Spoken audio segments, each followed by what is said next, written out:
projeto Memórias do Comércio de Ribeirão Preto, 2020-2021, HV História de Vida 033, Carlos Eduardo Lopes, Palacete, 1922. Carlos, para começar, eu queria que você dissesse o seu nome completo, a data de nascimento e o local que você nasceu. Carlos Eduardo Lopes, eu nasci no dia 4 de novembro de 1960 e nasci na cidade de Ribeirão Preto. Ah, legal. E qual que é o nome do seu pai e da sua mãe? Meu pai é João Adriano Lopes e minha mãe Marli Silva Lopes. Legal. E você teve contato com seus avós? Você sabe o nome de todos eles, tá? Sei da minha mãe, Amália e José, e do meu pai, Rosa e José também. Sim. E os seus avós, eles já moravam em Ribeirão Preto ou eles vieram de fora, em alguma imigração, ou vieram de outro parte do Brasil? O meu avô paterno, ele veio de Portugal quando era criança, não é? E se estabeleceu em Ribeirão Preto, né? E a minha avó materna, os pais delas eram italianos. Ah, italianos? Isso. Legal. Você sabe o que eles faziam, assim? Eles vieram para Ribeirão fazer o quê? Meu avô, eu não sei como ele começou, né, na sua adolescência e tudo mais, mas meu avô tinha uma carvoaria, então ele fazia carvão e vendia carvão e lenha para as pessoas, né? E o meu avô materno, ele foi motorista de ônibus intermunicipal. Então, Sim. ele era motorista de jardineira na época, que era o nome que se chamava os ônibus, né? Sim. E você teve alguma tradição desses antepassados, assim, português, italiano? Tinha alguma comida especial, algum tipo de festa que remetia a esses ancestrais, esses lugares?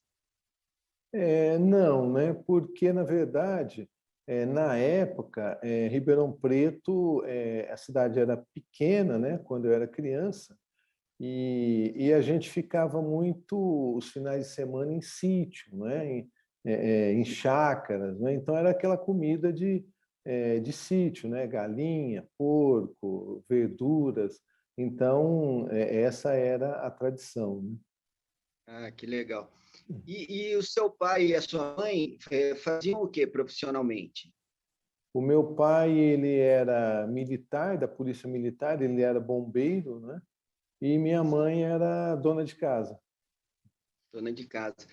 E quando você nasceu, assim, você lembra da casa que você morava, que bairro que era, como que era o Lembro, lugar? era na Pode? rua Dom Alberto Gonçalves, no Campos Elíseos, né? A Sim, casa era do meu avô e era a casa vizinha aonde o meu avô morava. sim. E como é que era o ambiente lá? Devia ser bem diferente de hoje, né? Que Ribeirão Preto virou uma baita de uma cidade grande. Como que era o ambiente, a rua, na sua época de infância? Era assim, eu vivia na rua, né? Com 4, 5 anos de idade, eu ficava o dia todo na rua. Na época não tinha pré-escola, né? Então a criança ela ia para a escola só com 7 anos. Então até os 7 anos eu vivia na rua, né? Brincava na rua, era muito, tinha muita terra, muitos pés de fruta, grama, né? Então a gente jogava bola, corria com os meninos ali do bairro e não tinha problema, por exemplo, de trânsito, né? Então eu me lembro que os meus pais não se preocupavam, eu com 5 anos, indo 2, 3 quarteirões longe de casa, porque não havia nem a possibilidade de violência e nem a possibilidade de sofrer qualquer acidente com o trânsito, né? Ah, que legal. O bairro que você morava já tinha asfalto ou ainda tinha rua de paralelepípedo, pedra, de terra? Como que era? A minha rua, até um quarteirão passando a minha casa, era asfaltado, depois já eram ruas de terra. não é? E Certo. na época tinha muitas casas que o chão ou era de o solo batido, né? Ou mesmo de tijolos, né? Certo. Muito legal.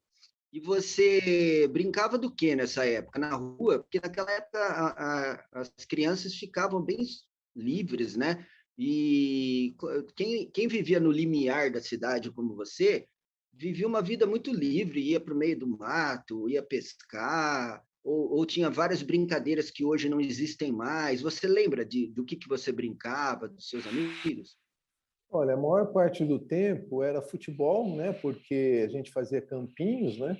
E jogava futebol, bolinha de gude, né? Aqueles Hum, esportes que a gente chamava de bets, né? Que punha uma latinha de cada lado e com uma bolinha a gente tentava derrubar a latinha, né?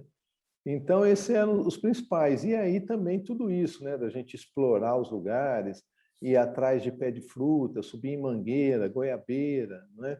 Então, é, era essas aventuras aí de descobrir frutas e desvendar, porque como era, os quarteirões eram cheios de mato, né?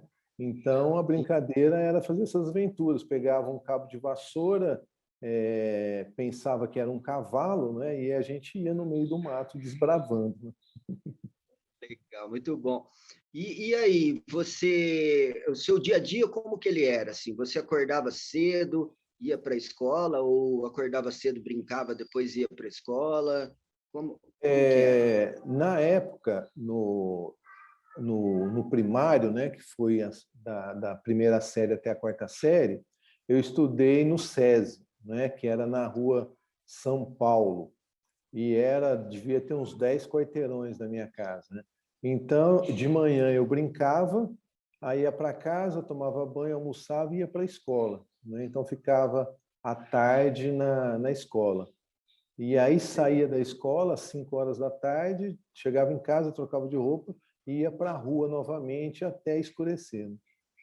Certo. E você tem irmãos Eu tenho uma irmã mais nova. mais nova? Isso. Ah, tá.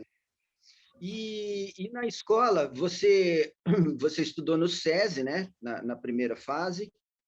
Depois você foi para qual escola?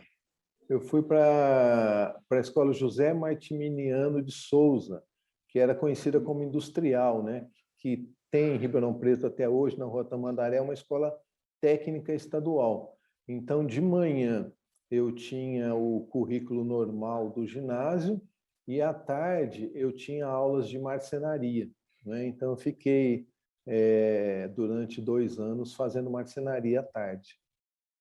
Ah, legal. E você se identificou mais com o que na escola, assim? Que tipo de disciplina você gostou mais? Alguma coisa que já te orientou para o ramo que você ia seguir? Teve isso, assim?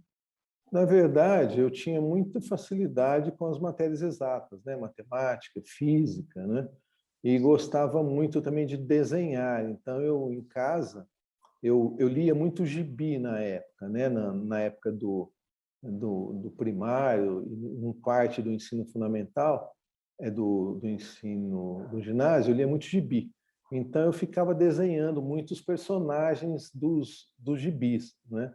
E depois, na época do ginásio, a editora Abril tinha uma coleção que toda semana ela lançava um livro infanto-juvenil, né? Então, eu passei a ler esses livros, eu sempre li muito, né? Então, eu passei do gibi para esses livros e depois continuei lendo muitos livros. Tá certo.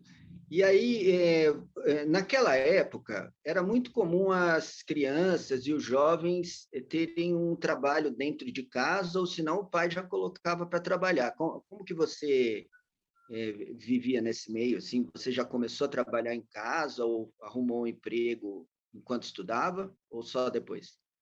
Não, na verdade, assim, o meu pai começou a trabalhar com o meu avô com 8 anos de idade, né? E o meu pai ele acreditava que a gente tinha que estudar, não é que Certo. então o primeiro lugar era o estudo. E eu, quando eu terminei o ginásio, eu fui para a Escola de Cadetes do Exército em Campinas. Então, na Escola de Cadetes, eu já era suficiente economicamente, né? Porque eu tinha onde morar, eu recebia um salário, né? Então, nessa época, eu não dependia mais dos meus pais, né? Dependia, assim, como menor de idade e tudo mais, mas economicamente eu já tinha condições de me sustentar. Certo? E você ficou nessa escola militar em Campinas por quanto tempo? Por 3 anos. Por Aí, 3 anos? porque, na verdade, como meu pai era militar, desde criança eu queria ser militar, não é? Então, por Certo. isso que eu entrei na escola de cadetes. Mas depois, durante o curso, eu fui vendo que aquilo não era a minha vocação ou era diferente daquilo que eu tinha imaginado, não é? E aí eu sabia que eu tinha que sair, mas não sabia direito o que fazer, né? Mas aí, como eu era homem, e na época as profissões para homem era médico, ser medicina, engenharia ou direito, não é?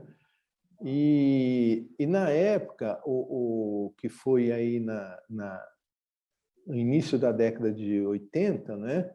O que estava muito em alta era engenharia mecânica e engenharia elétrica, né? E como eu tinha facilidade com exatas, gostava de desenhar, então falei, vou fazer engenharia, né? Mas aí eu pensei, se eu for fazer engenharia mecânica e elétrica, eu penso que eu vou ter que trabalhar para alguma empresa, trabalhar para alguém, né? Para alguma indústria. Aí eu optei por fazer engenharia civil, porque eu entendi na época que eu teria mais liberdade no trabalho do que fazendo mecânica ou elétrica, né? E aí eu fui fazer engenharia civil na Unicamp, né? Porque já era uma cidade que eu conhecia, então eu prestei vestibular e fui fazer engenharia civil na Unicamp. Ah, é.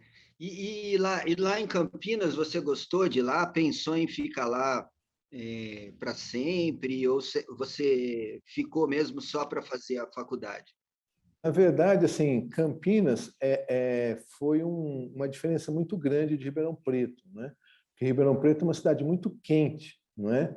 E as pessoas, por ser uma cidade muito quente, as pessoas ficam mais na rua, não é? Parece que é mais fácil de você socializar. E em Campinas, uma cidade mais fria, né? Uma cidade, as casas mais fechadas, as pessoas à noite ficavam dentro de casa, não ficavam nas calçadas, né? Então eu não senti assim esse acolhimento, né? Mas na época o curso de engenharia civil da Unicamp ele era em Limeira, né? Então 1 ano e meio que era o curso básico de todas as engenharias era em Campinas e depois a faculdade de engenharia civil mesmo era em Limeira. Então depois de 1 ano e meio eu fui morar em Limeira para fazer a faculdade de engenharia civil lá em Limeira, né? E aí em Limeira, depois que eu me formei, eu continuei morando em Limeira por um tempo. Trabalhei na prefeitura de Limeira, trabalhei também como autônomo, mas aí eu me casei e voltei para Ribeirão Preto. Ah, você se casou lá em Limeira?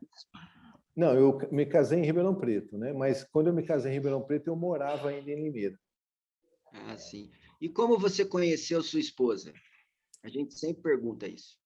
A minha esposa foi porque meu pai, ele trabalhava no bombeiro e ele trabalhava um dia e folgava 2, né? Que era uma escala de 24 por 48.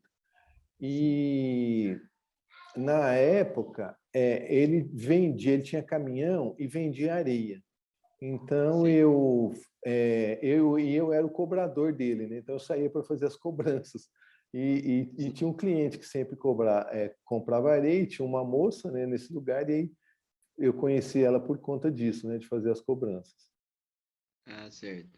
Aí começou a namorar, deu Isso. certo Aí eu e namorei a casou. época de faculdade, aí depois que eu me formei, arrumei emprego, aí nós nos casamos. Sim. Como que é o nome dela, para deixar registrado aqui? É Iara, né? Mas depois nós nos separamos, né? Depois de um Ah, tempo, a gente se separou. sim. E você tem filhos? Eu Desse- tenho 3 filhos, né? 2 filhos, um é Ah, engenheiro e a outra é arquiteta, desse meu primeiro casamento, e tenho uma menina ainda de 2 anos do segundo casamento. Ah, tá certo. E aí, depois dessa fase de Limeira, em Limeira você já estava trabalhando como engenheiro, né? Isso, Na trabalhei como engenheiro e comecei a dar aula à noite de matemática numa escola técnica lá em Limeira. sim. E aí, como é que foi a volta para Ribeirão? Por que que você decidiu? Porque ela tinha ficado grávida e queria ficar próximo da família dela, né? Aí Sim. eu consegui um emprego de calculista de estrutura metálica, né? Então fui trabalhar numa empresa de estrutura metálica. Ah, certo. E aí, como é que foi essa fase? Você voltou para Ribeirão, começou a trabalhar nessa empresa, e onde é que vocês foram morar em Ribeirão? A gente morava também no Campos Elíseos, né? Sim. Mas já um pouco mais perto da Avenida Mugiana, que era mais próximo de onde eu trabalhava, né? Porque eu trabalhava próximo ao aeroporto de Ribeirão Preto. Tá. E aí, como é que foi a sequência da sua vida profissional? Aí Bom, você, depois eu comecei, eu quis montar uma empresa minha, né? Então eu montei uma construtora, mas como eu trabalhava, eu não tinha condições de sair do meu serviço e ir para a construtora, né? Porque teria um período aí que eu ia ficar sem poder receber, né? Aí eu consegui um sócio que tinha se formado em economia, amigo meu de adolescência, e nós abrimos a construtora, né? Então nós começamos a fazer obras particulares, né? E juntamente com isso eu também continuei dando aula de matemática, né? E aí depois o meu sócio faleceu, teve um câncer no fígado, né? Aí eu continuei, não é?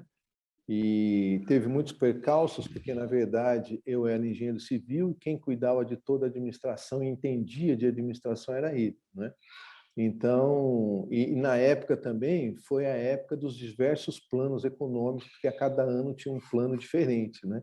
Então, eu tive muitos apertos financeiros por conta disso, não sabia administrar, né? Não entendia de administração, não entendia aquele monte de leis que o governo mudava constantemente, né?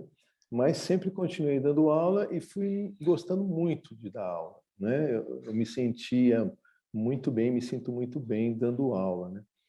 E aí teve um ano, que eu me lembro qual, que houve uma mudança na lei e quem era formado em engenharia, por exemplo, não poderia dar mais aula de matemática, né? sim. Precisaria ter licenciatura. E aí eu fiz pedagogia e tirei licenciatura em matemática também, né? E fui me envolvendo com a educação. Aí depois, na pedagogia, eu tive aulas de psicologia, gostei muito de psicologia. Aí fiz faculdade de psicologia também, né? E no final, assim, né, nos últimos anos, eu fiquei dando aula de filosofia num cursinho que chama Centro de Apoio Popular em Ribeirão, que é um cursinho que surgiu dentro da USP de Ribeirão Preto, que ele dá aula para alunos que não podem pagar o cursinho, né? Então, para alunos que têm dificuldades aí financeiras, não têm condições de pagar cursinho. Então, já faz aí quase 16 anos que eu faço parte desse cursinho. Certo. E na faculdade você chegou a dar aula também em universidades? Não, eu não, porque na verdade eu até pensei em fazer mestrado, né? Mas Sim. aí eu optei por fazer uma outra faculdade ao invés de fazer o mestrado, que quando eu fiz a psicologia, né? E essas faculdades já foram tudo em Ribeirão, você fez aí, né? Só a engenharia que eu fiz em Campinas, os restantes foi tudo em Ribeirão. E depois também, em 2013, eu, junto com outras pessoas, nós montamos um Instituto de Psicologia em Ribeirão Preto, não é? Que Sim. chama Instituto de Psicologia Avançada de Ribeirão Preto, e a gente atende pessoas também em vulnerabilidade social, né? Então, no início, a gente começou atendendo gratuitamente, aí depois nós vimos que isso não funcionava no processo terapêutico, né? Então, nós começamos a cobrar de 5 a 60 reais, e aí a pessoa começou a aderir à terapia, né? Porque quando era gratuito, parece que ela não aderia ao processo, né? Eu só ia quando queria, né? Então parece que esse processo dela pagar alguma coisa faz ter um comprometimento com o processo. Ah, ótimo. E aí, como é que você entrou no mundo comercial, né? Porque o Palacete 1922 eu achei maravilhoso. A gente estava fazendo pesquisa em Ribeirão, achei um lugar lindo, né? E esse foi o seu primeiro comércio? Ou você teve antes? Não, foi o primeiro, porque na verdade, assim, por conta da psicologia, das aulas de filosofia, essas coisas todas, então você vai aprendendo o valor do patrimônio de uma cidade, né? Então Sim, eu aprendi isso, né, ao longo do tempo, o quanto isso é importante. Da mesma forma que uma família é importante para construir a identidade de uma pessoa, de um filho, né? Então, uma criança, um adolescente, a família, quem quer que seja, né? Família natural, adotada, ou quem faz, às vezes, da família, é de fundamental importância para a construção da sua identidade, né? E eu fui percebendo que, para a construção da cidadania, o patrimônio histórico é de fundamental importância. Ele é essencial, porque se não há esse patrimônio histórico, você não consegue construir a cidadania, né? Porque você precisa ter, para a gente poder ser, a gente precisa conhecer e entender o nosso passado, né? Ver o nosso passado, não é? E eu percebi isso porque eu atendi muitas crianças adotadas, né? Na época, nós ficamos por 5 anos atendendo aquelas crianças que eram retiradas dos lares pela justiça por maus tratos, violência, abuso, né? E ia para uma casa da prefeitura. Então, nós atendíamos essas crianças até que elas ou voltassem para algum familiar ou fossem adotadas, né? E chega, a criança, quando ela é adotada, a maioria delas, quando chega na adolescência, que ela está ali concluindo o seu processo de formação da identidade, ela sente a necessidade de conhecer os seus pais biológicos, não é?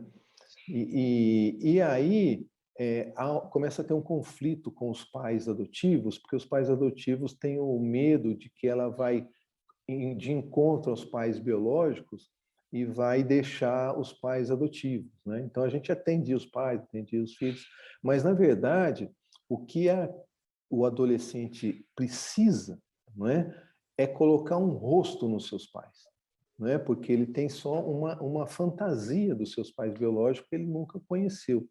Então, para ele, colocar um rosto no pai biológico é de extrema importância na facilitação da construção da sua identidade, né? E eu vi que o patrimônio histórico é esse rosto do cidadão, né? Então, como é que porque se o cidadão ele nasce e junto com ele nascessem todos os prédios da cidade, ele não conseguiria formar sua cidadania, né? Então, ele precisa desses rostos que vieram antes dele, que são esses prédios antigos que contam a história da cidade, das pessoas que viveram na cidade, para formar a sua cidadania, né? Tanto é que a gente faz isso na nossa casa. Nós temos patrimônios históricos da nossa casa que constitui a nossa família e nossa identidade familiar. Não é? A gente guarda uma cadeira que foi do avô, né? Aquela cadeira velha que não tem valor comercial nenhum, mas é aquele patrimônio histórico da família que está ali guardado, uma joia, um brinco, né? Um colar, as fotos, né? A memória fotográfica é de extrema importância. Então, nós guardamos e a gente vai lá e vê quem que foi minha bisavó, meu avô, como é que ele se vestia, onde ele morava, né? Então, eu aprendi isso, né? Graças aí à filosofia, psicologia, assim, eu fui aprendendo isso. E quando eu vi essa casa em Ribeirão Preto, que estava à venda, não é? Eu percebi assim, eu em mim, eu percebi um valor imenso naquela casa, não é? Porque é como eu vejo assim, é como um quadro, né? O quadro ele não tem valor material nenhum, mas as pessoas pagam milhões, não é, por um quadro, né? Não pelo seu valor material, mas por aquilo que ele representa. E para mim aquela casa representa um pedaço da história de Ribeirão Preto, né? Então eu vi que a gente tinha a possibilidade financeira de adquirir a casa e aí nós adquirimos a casa sem saber o que ia fazer com a casa, não é? Mas Sim. é como se eu tivesse encontrado uma joia ou um quadro de imenso valor. Eu falei, poxa, eu tenho condições de comprar isso, eu acho isso maravilhoso, tem um valor para mim, e aí nós compramos, né? E aí depois é que nós fomos pensar o que ia fazer com a casa. Sim. E a casa estava bonita ou ela estava meio estragada, meio abandonada? Como que ela estava? Na verdade, é o seguinte, o dono da casa, que foi o Jorge Lobato, né, ele faleceu em 1965. Aí ficou um filho dele morando na casa, solteiro, né, que não casou, e ele faleceu em 1991. Sim, Mas antes dele falecer, ele já não cuidava da casa, né? Ele já não dava manutenção na casa. E depois que ele faleceu, a casa ficou fechada, né? Então a casa ficou fechada de 1991 até 2015, quando nós adquirimos a casa. sim.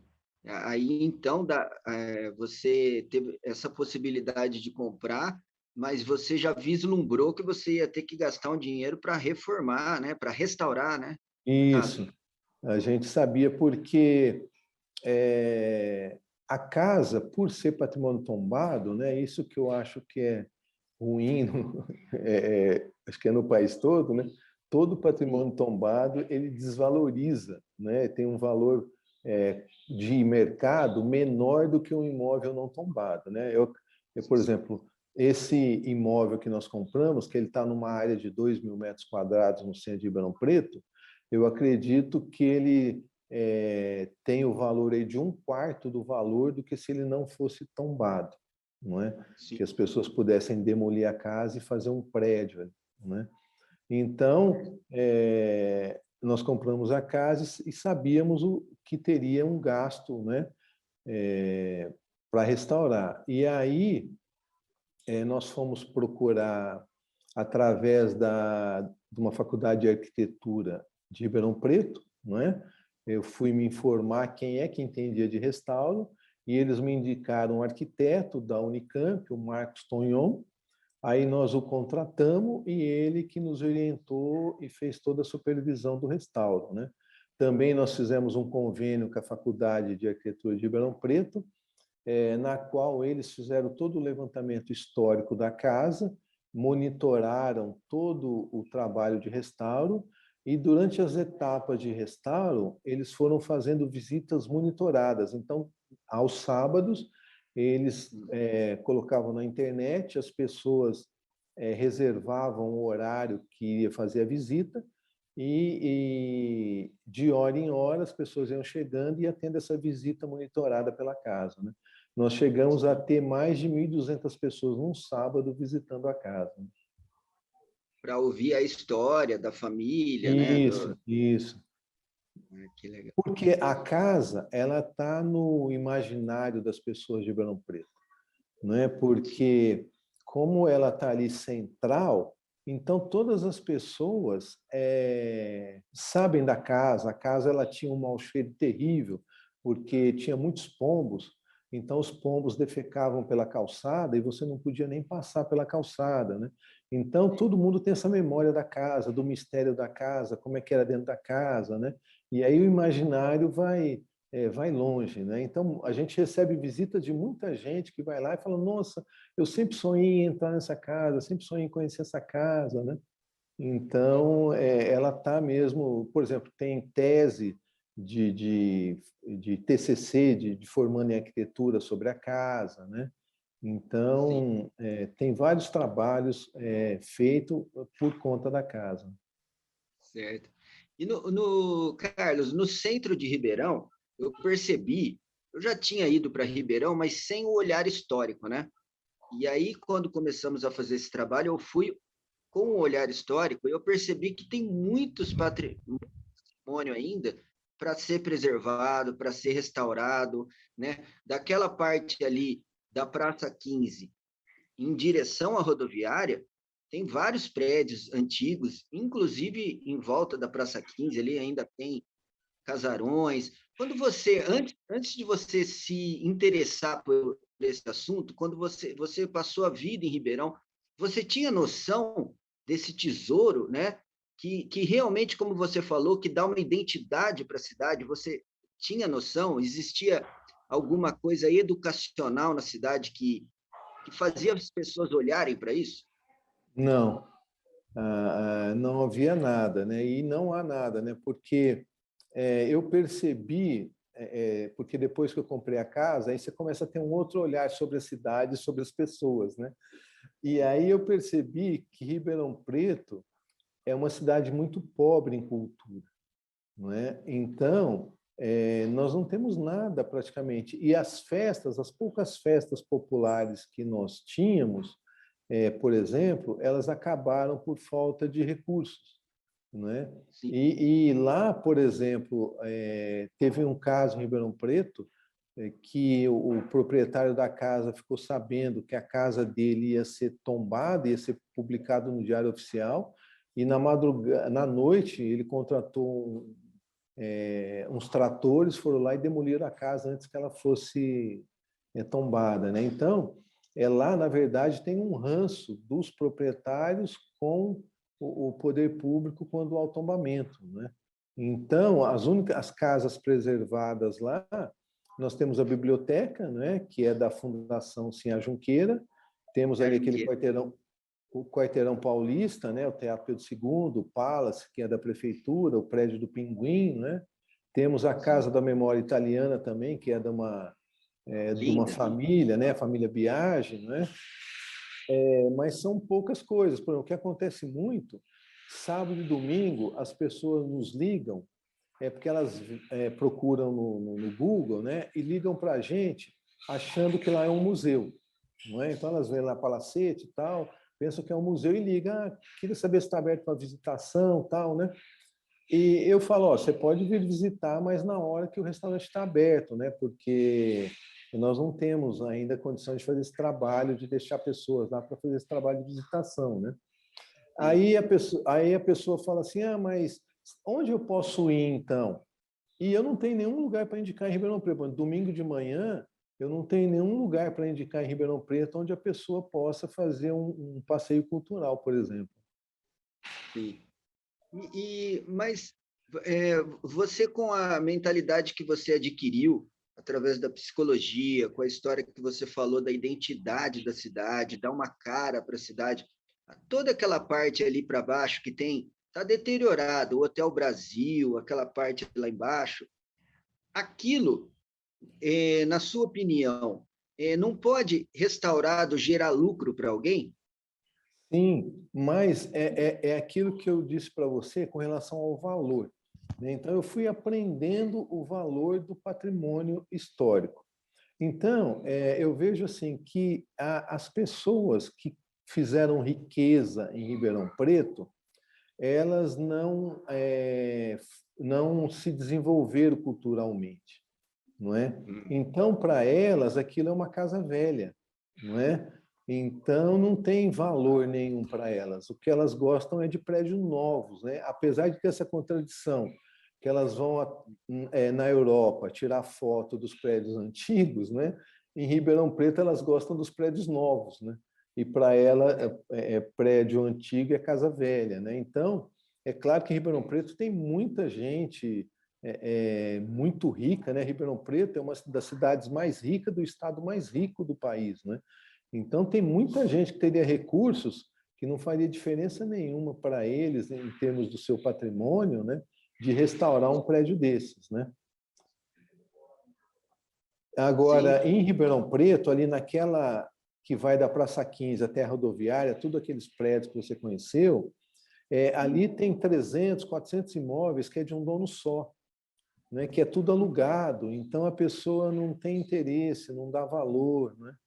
Então, mas é claro que a gente percebe que no mundo todo o centro da cidade ele deixou de ter o valor comercial, mas o turismo gastronômico e cultural, não é, tem trazido muita riqueza para a cidade, né? É isso que eu ia te perguntar, né? Como engenheiro e como interessado no assunto, como proprietário do Palacete 1922, não existe nenhuma política pública para transformar esses espaços em lugares que vão chamar turistas, consumidores de comida, consumidores de arte, consumidores de cultura, né? Que são esses espaços. Se você vai em Ouro Preto, o dinheiro vem disso, né? E não existe uma política pública orientada nesse sentido, uma vontade pública nisso? Não. Eu conversei com a secretária da Cultura, né?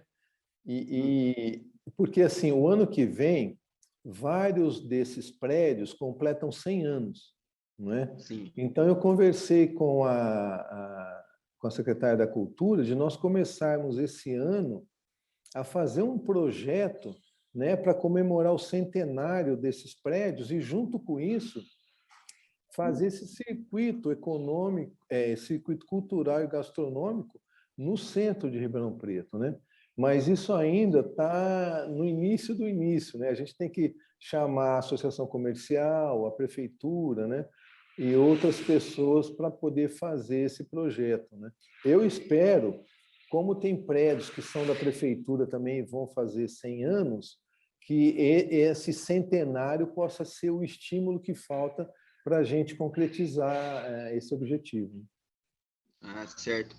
E falando especificamente do seu espaço, do Palacete 1922, qual que é a história dele? Você deve saber. A família era Olha, do café, como é que era? o Jorge Lobato, ele nasceu em Taubaté, né? Ele era primo do Monteiro Lobato.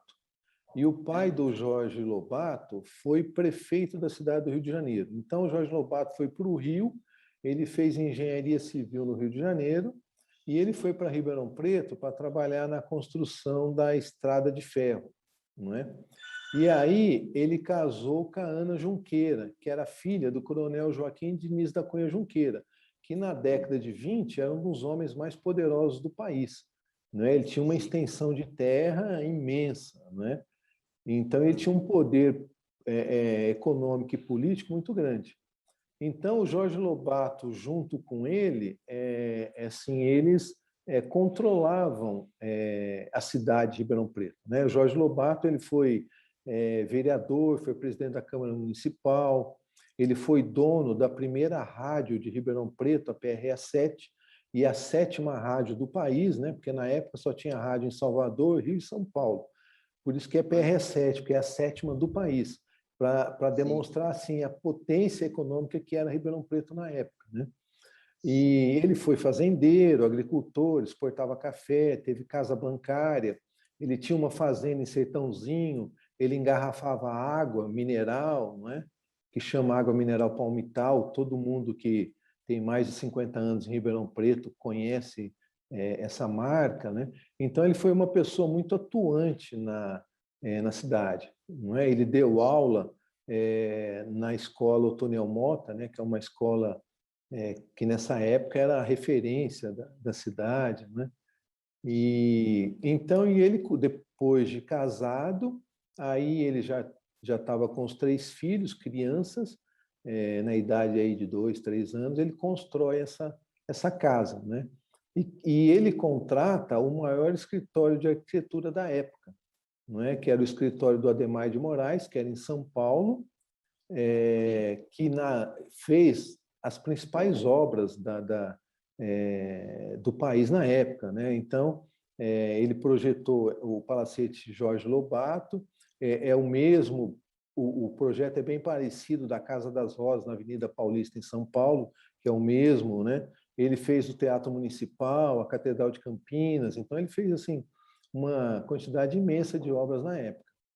E essa casa, ela teve o objetivo de se buscar uma arquitetura nacional, uma arquitetura brasileira, né? Porque na época se copiava tudo da Europa e Ribeirão Preto também não fugia disso, né? Copiava tudo, principalmente de Paris, né? Tanto é que Ribeirão Preto ficou conhecida como a Pequena Paris, né? Porque tudo era importado da França.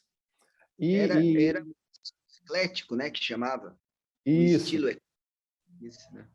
Aí, essa casa teve essa intenção de se criar uma arquitetura nacional. Então, ela é uma casa mais limpa, né? Ela não tem tantos adornos. Né? Para a época, era uma casa super moderna, porque ela fez a separação da área social e da área de serviço dos quartos. Né? Então, os quartos ficam em cima e a área social, a área de serviço, embaixo. E ela também tinha 2 banheiros, né? Um banheiro embaixo e um banheiro em cima, que para a época era uma coisa assim moderníssima, né? Além de algumas, por exemplo, ela tinha na cozinha, porque do lado da cozinha era o quarto da cozinheira, né? E tinha um hall que dava entre a cozinha, o quarto da cozinheira e a despensa. E nesse hall tinha lá um quadrinho com números, né? Indicando, cada número indicava um cômodo. E atrás do número tinha uma bobina de cobre.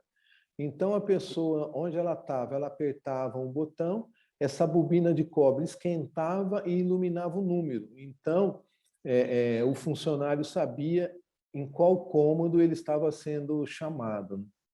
Sim. Olha, isso era moderníssimo para a época, né? Era muito... os vitrais, todos os vitrais da casa são franceses, né? Então, a Sim. maioria das coisas vieram da Europa. É muito bonito. E você acha que é único esse estilo? Ele criou um. Tem até algum nome assim? Ou não? Tem um nome, mas eu não me lembro agora, viu? Mas está no nosso site, porque o pessoal da arquitetura lá, eles identificaram esse nome, né?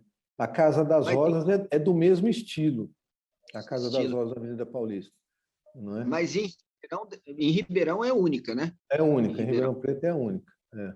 sim, Tinham outras, mas foram demolidas. foram demolidas. E esse arquiteto, ele chegou a morar em Ribeirão ou Não, foi não, é São Paulo. Para se ter só, uma ideia, na época, o escritório dele, na década de 20, tinham né? 22 arquitetos trabalhando no escritório dele.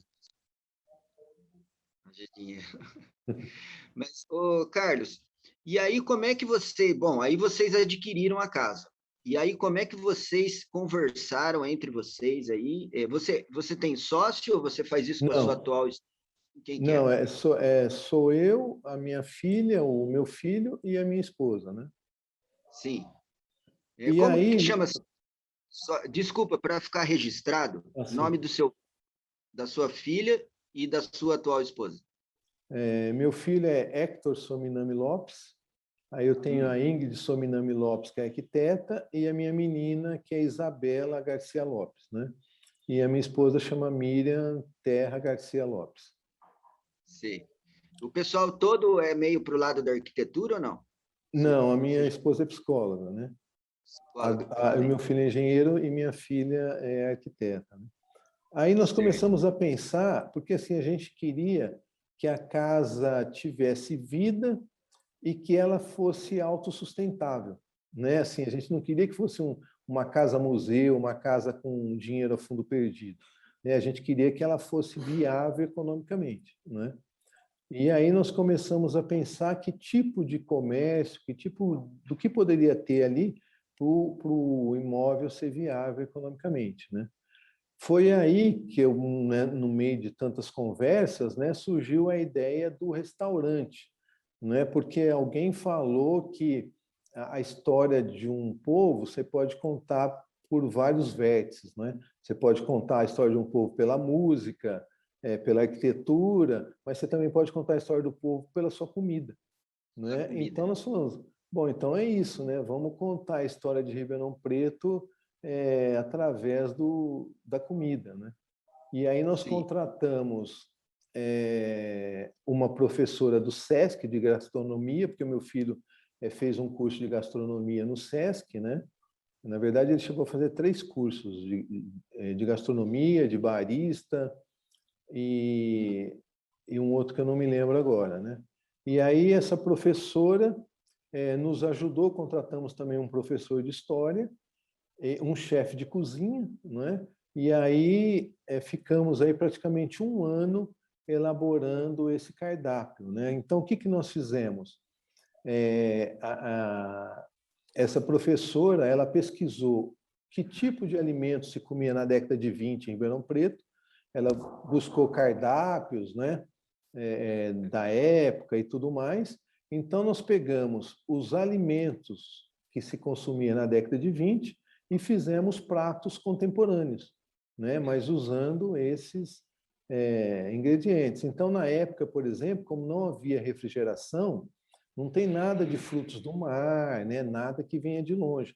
É tudo o que se consumia ali na região. Os peixes são do rio da região, né?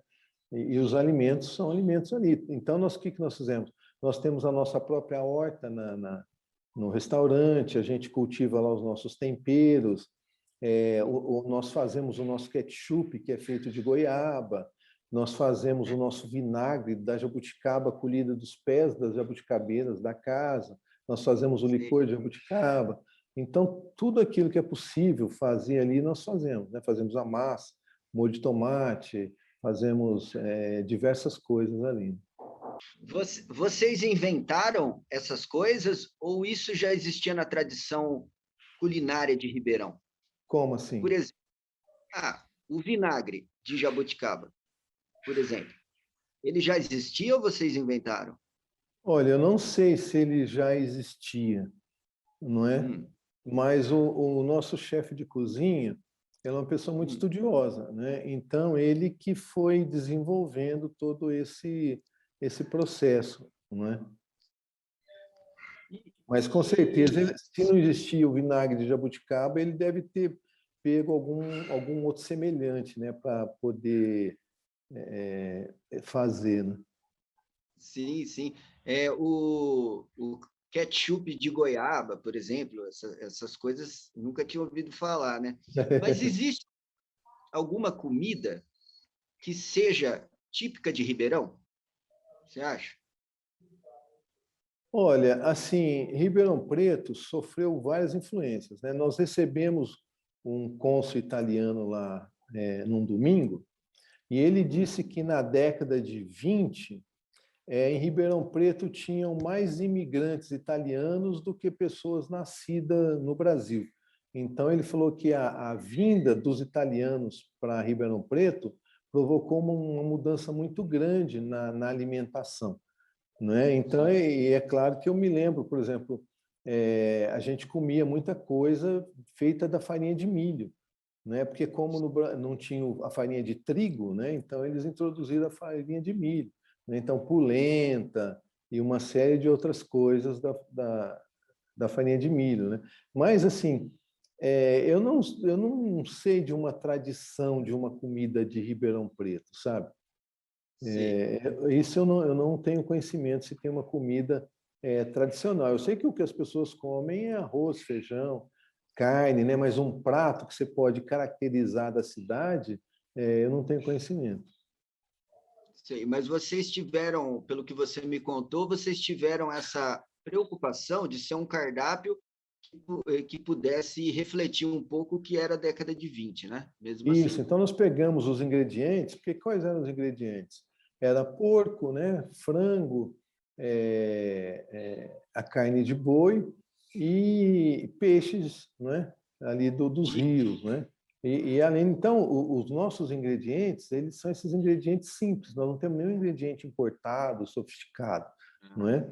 Mas os pratos, eles são extremamente contemporâneos, né? E sofisticados, né? Então, por exemplo, o nosso cardápio, a gente começa nas entradas, prato principal e sobremesa, e cada entrada vai contando um pedaço da história de Ribeirão Preto. Então, a gente tem o nome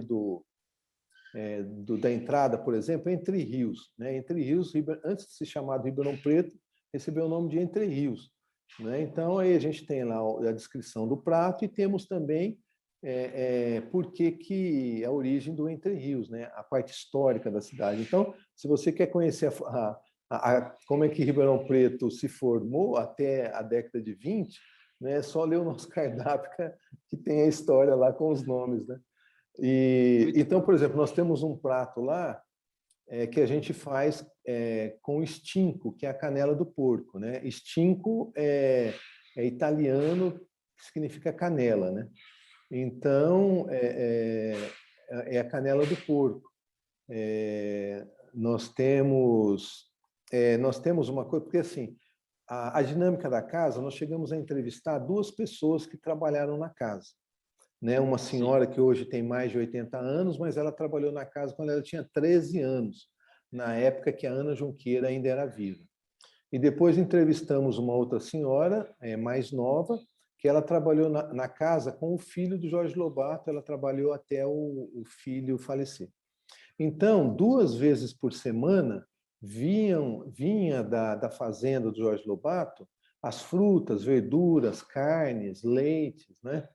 E a Ana Junqueira, no porão da casa, ela fazia o queijo, fazia os doces, fazia tudo ali. Então, e o nome dela é Ana Junqueira, e ela era Sinha Ana, que acabou virando Cianinha. Né? Então, ela era conhecida como Cianinha.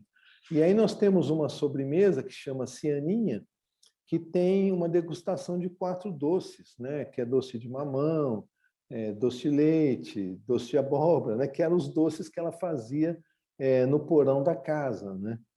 Então, é mais ou menos isso, né? Carlos, vocês criaram isso em conjunto com os filhos, com o Isso. mestre? Tem um mestre Cuca lá, o chefe de cozinha que Tem o vocês... chefe de cozinha, que é o Danilo Sakamoto. O Danilo, Ah, ele é de Franca, ele sim. fez administração na USP em Ribeirão Preto, mas como ele sempre gostou de cozinhar, fez curso, se formou, né? E ele trabalhava em São Paulo, no Red Bull Station. Então, ele Legal. trabalhava no Red Bull Station, né? Que também é um prédio histórico tombado, e no andar desse prédio funciona um restaurante, né?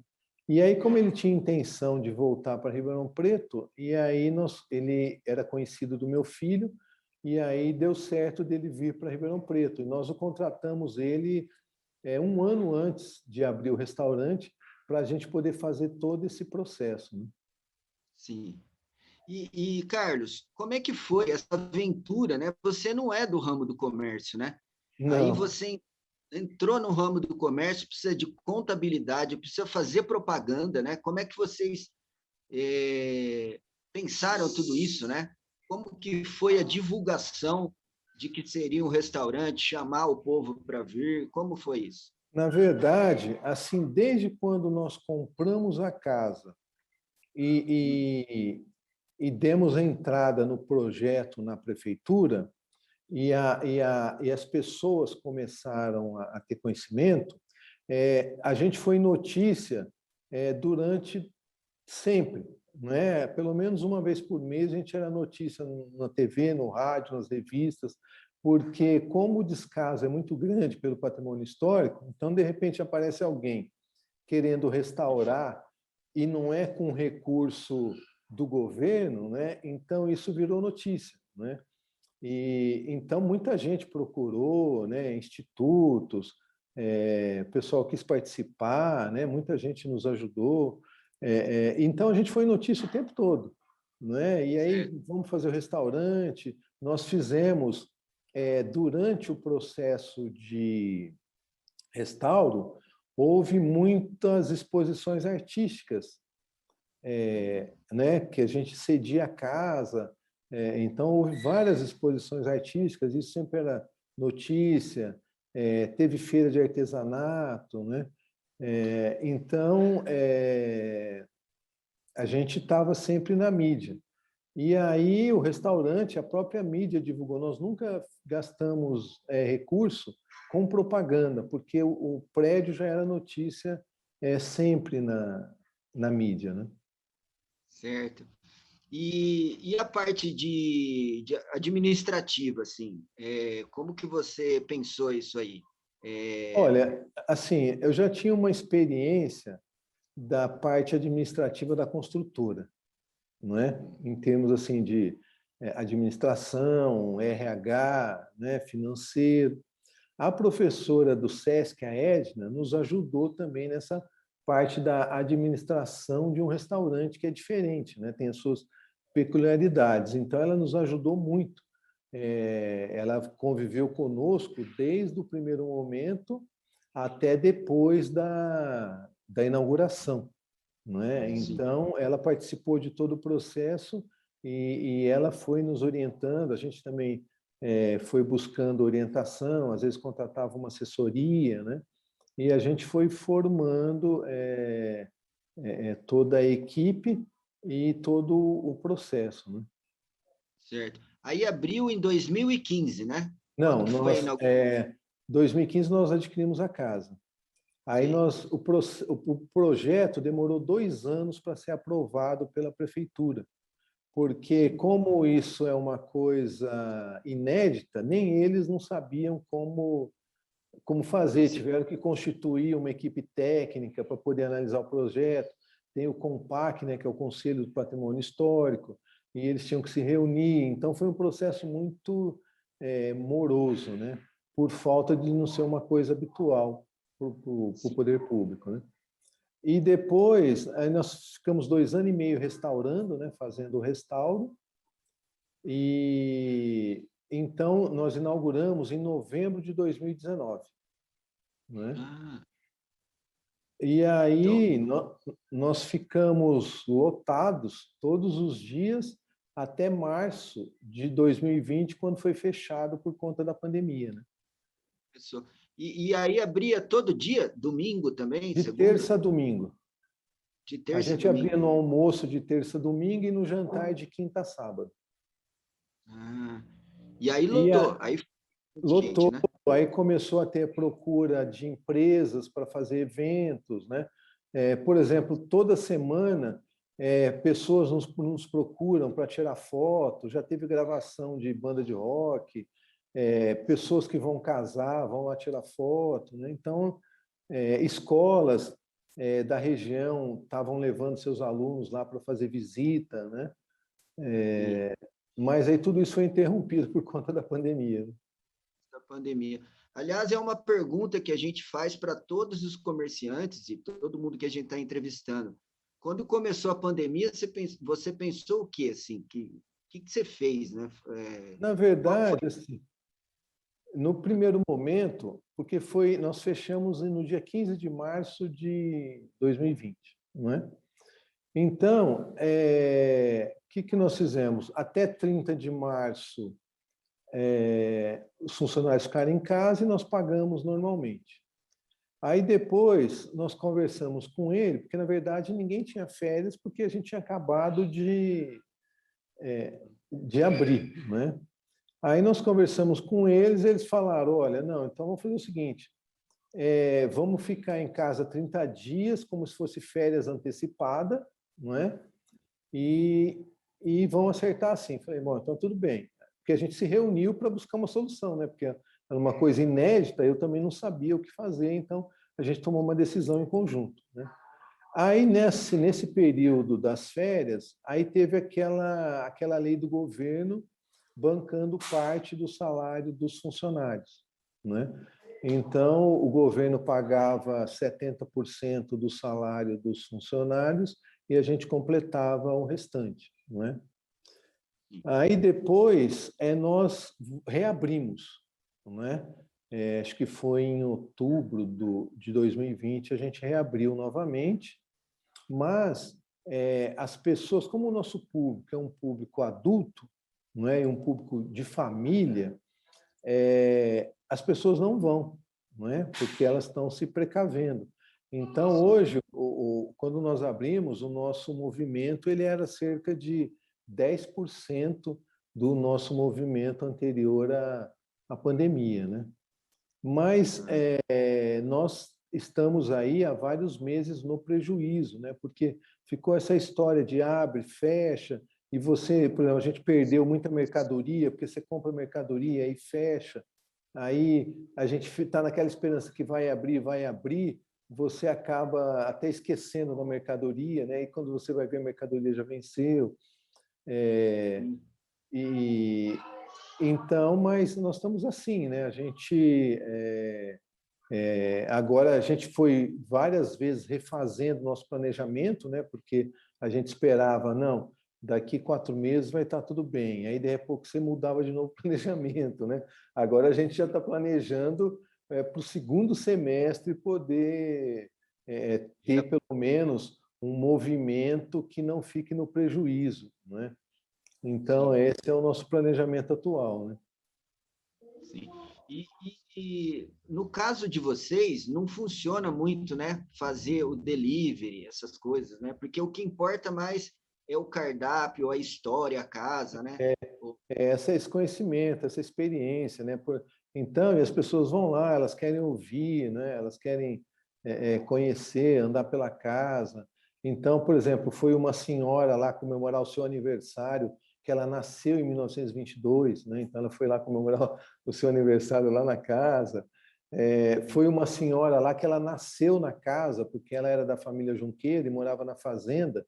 E quando a mãe dela estava para dar à luz, ela foi lá na casa e nasceu lá num dos cômodos na casa com uma parteira, né? Então as pessoas Sim, vão lá, contam histórias, as pessoas doam coisas, né? Então foi uma pessoa lá falou: eu tenho 2 quadros aqui que quem pintou foi a neta do Jorge Lobato, eu quero doar aqui para casa, né?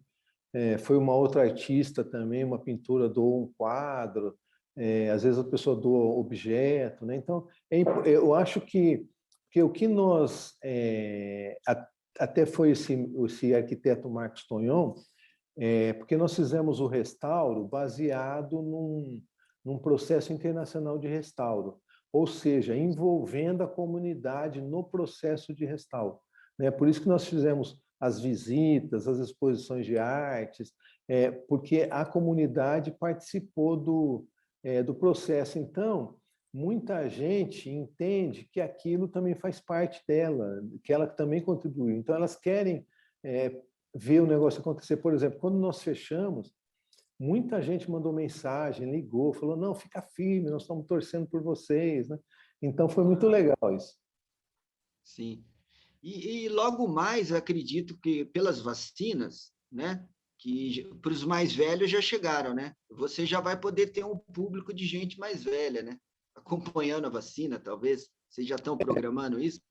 Eu acredito que a gente, à medida que for diminuindo o número de mortes, né? Porque isso é que vai dar uma segurança, eu acredito, para as pessoas, né? Claro, com a vacina e a diminuição do número de mortes, eu acredito que as pessoas vão voltar, porque as pessoas elas estão tendo essa necessidade, né, de estar junto com outras pessoas, né? E o que aconteceu nesses meses que nós abrimos, né? Agora nós estamos fechados novamente, porque todo o estado de São Paulo está fechado, né? Nós realizamos muitos casamentos, né? Então, casamentos para grupo de 20, 30 pessoas, que é a família mesmo, né? E Sim. muita gente, nós realizamos aí nesse período cerca de 12 casamentos, né? Que o Certo. pessoal gostou, porque assim, o cenário é muito bonito para as fotos, né? Então as pessoas com pouca gente nos procuram para fazer casamentos lá. Claro. Ô, Carlos, e você continua dando aula, trabalhando como psicólogo? Você continua no seu trabalho na casa que recolhe as pessoas carentes? Continuo atendendo como psicólogo, né? E atualmente eu não estou dando aula, né? Eu faço Sim. parte ainda da diretoria lá do cursinho, mas não estou dando aula porque como o restaurante começou a abrir à noite, então aí eu não tinha disponibilidade, né? E o seu público, assim, esquecendo a pandemia, né? No momento que estava cheio de gente, de novembro a março, o seu público é qual? Assim, é todo mundo que se interessa por história, pessoas que se interessam por gastronomia, É um público mais elevado financeiramente ou não? Vai todo mundo? Como é? Na verdade, porque assim, o nosso restaurante, ele é um restaurante nível A, não é? Em termos da decoração, do enxoval, dos talheres, da qualidade dos produtos e da apresentação dos pratos, não é? E também da nossa equipe, né? Porque chefe de cozinha, é toda uma estrutura, então isso tem um custo, não é? Só que nós trabalhamos com ingredientes que não têm um valor alto, não é? E nós também, como nós produzimos muita coisa e plantamos uma parte das coisas, né? Então nós conseguimos ter um restaurante classe A com um preço menor do que os restaurantes semelhantes de mesmo nível, né?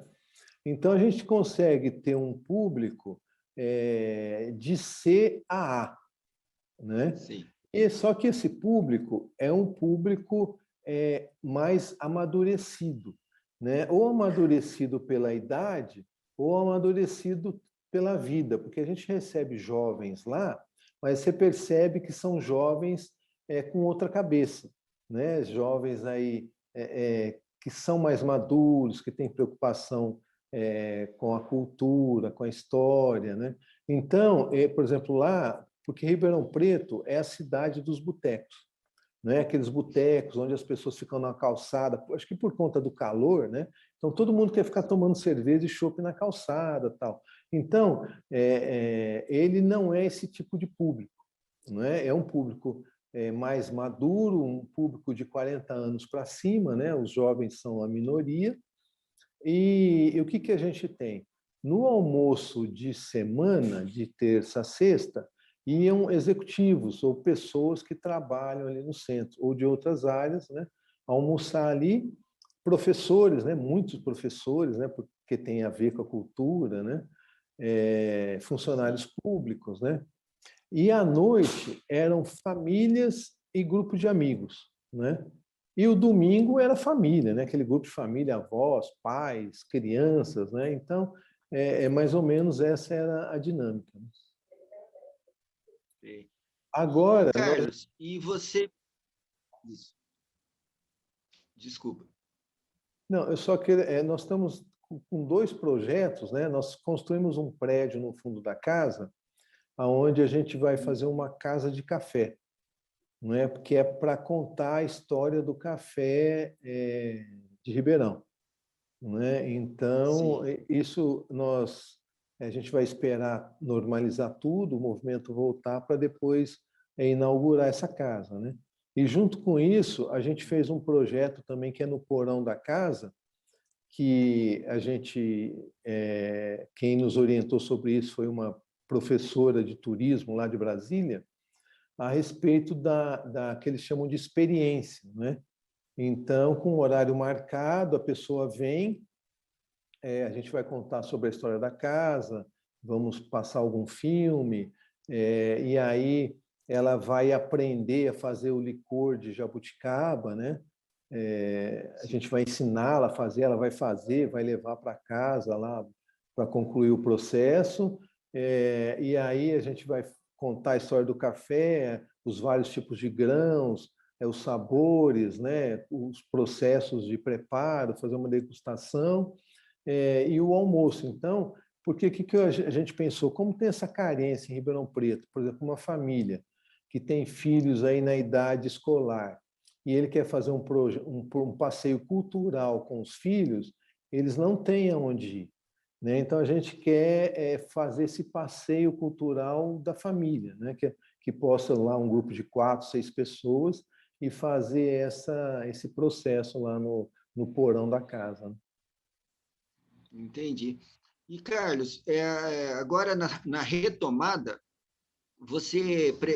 Acho que você nunca, pelo que você me contou, nunca precisou fazer propaganda em jornal, rádio, revista, TV, Não, nada, né? não, nunca fizemos. A propaganda já veio direto com a própria singularidade da casa, né? Isso, Né? isso. Isso. Então, e porque também a casa ela está num ponto que a quantidade de pessoas que passam ali diariamente é muito grande, né? E porque a casa também, ela já tinha um histórico de diversas reportagens, né? Eu pesquisei isso no Google, já tinham aí muitas reportagens anteriores falando do descaso da casa. Não é que nem o poder público, nem os proprietários, né, não davam a atenção para a casa, né? Então ela já tinha um processo grande já, né? E a mídia tem dado esse apoio muito grande por conta desse processo que nós fizemos. Que legal. E a gente sempre faz essa pergunta para todos. O que que você gosta de fazer quando você não está trabalhando? Qual que é o seu lazer? Você gosta de ouvir música, passear? O que que você gosta? Eu gosto muito de viajar, não é? Assim, é claro que isso a gente não faz toda hora, né? Mas assim, se fosse o meu lazer preferido é viajar, é conhecer lugares, né? Conhecer gente, culturas, né? Então isso eu acho uma coisa muito rica. Agora eu gosto muito de música, né? Ouvir música, leitura, né? Estar com as pessoas, né? Às vezes jogar um baralho, essas coisas, né? Ah, que legal. E outra coisa que a gente pergunta para todo mundo é sobre o futuro, né? Mas você já falou os, os, as ideias novas, né? Do café, da experiência sensitiva no porão. E é engraçado que muitas pessoas, quando eu pergunto isso, falam que pretendem expandir, fazer uma rede e tal. No seu caso é impossível, porque a casa é a que é a que é o maior chamariz, né, do seu negócio. Mas É, seria interessante que em Ribeirão Preto mais pessoas tivessem a sua iniciativa, né? Porque tem muitos lugares que dá para ser transformado em cafés, em, em lugares culturais, em restaurantes, né? E um comércio acaba chamando o outro, né? É verdade. Eu acredito que tem várias pessoas em Ribeirão Preto esperando ver se o nosso vinga, sabe? Então, eu acho que se o nosso der certo, não é? Eu acho que isso vai estimular muitos empresários de Ribeirão Preto a fazerem isso, não é? Porque agora uma coisa que eu tinha certeza que ia acontecer e aconteceu é que esse processo que nós fizemos agregou valor a nós como pessoa, né? Então as pessoas vão lá e nos agradecem, né, pelo que nós fizemos. Então eu penso o seguinte: se uma empresa faz isso e coloca o escritório dela lá no imóvel desse, né, ela não precisa transformar em museu, mas que ela restaura e coloca o escritório dela lá, eu acredito que isso agregaria um valor enorme para a marca dela, né? Sim, Então, eu acho isso estranho o pessoal ainda não perceber isso. sim. E ainda bem que o seu negócio já deu certo, né? É que teve É, a pandemia, mas as pessoas vão, quer dizer que existe o público, né? Para isso, né? existe. Inclusive, teve gente lá quem tem já do comércio de Ribeirão Preto, porque assim, os restaurantes de nível A estão na zona sul da cidade, né? Sim. Então, eles falaram para nós que o pessoal classe A não iria lá no centro da cidade, né? Principalmente à noite. Né? E aí, tanto é que nós fizemos uma carta de vinhos mais acanhada por conta disso. Né? E aí, não, o pessoal classe A vai em peso, foi em peso no restaurante. E aí eu fiquei sabendo, um cliente, né, numa sexta-feira à noite, foi lá tal, aí no final ele me chamou e falou assim, olha, eu queria, né, elogiou, ele falou assim, olha, é muito legal, tudo tal. Ele falou assim, mas a sua carta de vinho é um pouco acanhada. Você tem que ampliar um pouco mais a sua carta de vinho, que você vai atender melhor esse tipo de público, né? E aí nós Sim. refizemos a nossa carta de vinho. Ah, que legal. Bom, ô, Carlos, eu gostaria, estamos chegando mais no fim da entrevista, Tem alguma coisa que você gostaria de falar sobre o restaurante, sobre o seu negócio que a gente não perguntou? Não, eu acho que eu disse tudo, né? E ressaltar isso, né? Essa importância do patrimônio, né? E o que eu acho assim que seria legal de se fazer um trabalho é de se tirar essa ideia que patrimônio histórico é museu, né? Porque muita gente que vai lá e pessoas até de um nível legal pensa que aquilo lá é da prefeitura. Eles nem sabem que patrimônio histórico pode ser privado, né? E eles nem imaginam que pode funcionar um comércio, né? Eles entendem que patrimônio histórico só pode ser museu, né? Então isso eu acho que dificulta um pouco essa falta de entendimento, né? Exatamente.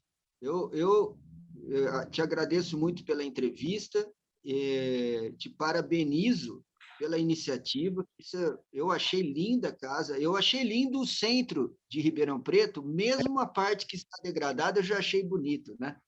Mas acredito que isso vai chamar mais gente para tentar essa aventura de pegar um lugar histórico lá de 1890, 1910 e botar para funcionar e restaurar. Acho que vai ser muito positivo, viu? Agradeço muito a você, viu, Carlos? Eu que agradeço. Tá. Ó, nosso fotógrafo, Sei. ele vai te ligar e marcar um dia para vocês fazerem uma sessão de fotos lá para sair no portal e também Sei. quando sair mais para frente, estiver lá,